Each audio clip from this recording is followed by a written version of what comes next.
ವಿಶ್ವದ ಅತಿ ಉದ್ದದ ನದಿ ನೈಲ್ ನದಿ. ವಿಶ್ವದ ಅತಿದೊಡ್ಡ ನದಿ ಅಮೆಜಾನ್. ವಿಶ್ವದ ಅತಿದೊಡ್ಡ ಮರುಭೂಮಿ ಸಹಾರಾ. ವಿಶ್ವದ ಅತಿದೊಡ್ಡ ಸರೋವರ ಕ್ಯಾಸ್ಪಿಯನ್ ಸಾಗರ. ವಿಶ್ವದ ಅತಿದೊಡ್ಡ ಸಾಗರ ಪ್ರಶಾಂತ್ ಮಹಾಸಾಗರ. ವಿಶ್ವದ ಅತಿ ಉದ್ದದ ಪರ್ವತ ಶ್ರೇಣಿ ಆಂಡೀಸ್. ವಿಶ್ವದ ಅತಿ ಎತ್ತರದ ಶಿಖರ ಮೌಂಟ್ ಎವರೆಸ್ಟ್. ವಿಶ್ವದ ಅತಿದೊಡ್ಡ ಹವಳದಿಬ್ಬ Great Barrier Reef Australia. Kaveri ನದಿ ನೀರಿನ ವಿವಾದ ಯಾವ ಎರಡು ರಾಜ್ಯಗಳ ನಡುವೆ ಇದೆ? ಕರ್ನಾಟಕ, ತಮಿಳುನಾಡು. ತೆಹರಿ ಅಣೆಕಟ್ಟು ಎಲ್ಲಿದೆ? ಉತ್ತರಾಖಂಡ್. ಹಿರಾಕುಡ್ ಅಣೆಕಟ್ಟು ಎಲ್ಲಿದೆ? ಒಡಿಶಾ. ಸುಂದರ್ಬನ್ ಡೆಲ್ಟಾ ರೂಪಿಸುವ ಎರಡು ನದಿಗಳು ಯಾವುವು? ಗಂಗಾ ಮತ್ತು ಬ್ರಹ್ಮಪುತ್ರ.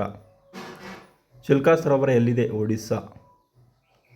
ಭಾರತದಲ್ಲಿ ಅತಿ ಕಡಿಮೆ ಮಳೆ ಬೀಳುವ ಪ್ರದೇಶ ಯಾವುದು? ಲಡಾಖ್. ಭಾರತ ಕರಾವಳಿಯ ಉದ್ದ ಎಷ್ಟು? 7514 ಕಿಲೋಮೀಟರ್. ಭಾರತದೊಂದಿಗೆ ಅತಿ ಉದ್ದದ ಗಡಿಯನ್ನು ಹಂಚಿಕೊಂಡಿರುವ ದೇಶ ಯಾವುದು? ಬಾಂಗ್ಲಾದೇಶ್. ಭಾರತ ಅತಿ ಎತ್ತರದ ಜಲಪಾತ ಯಾವುದು? ಜೋಗ ಜಲಪಾತ. ಕಾಜಿರಂಗ ರಾಷ್ಟ್ರೀಯ ಉದ್ಯಾನವನ ಯಾವ ರಾಜ್ಯದಲ್ಲಿದೆ? ಅಸ್ಸಾಂ.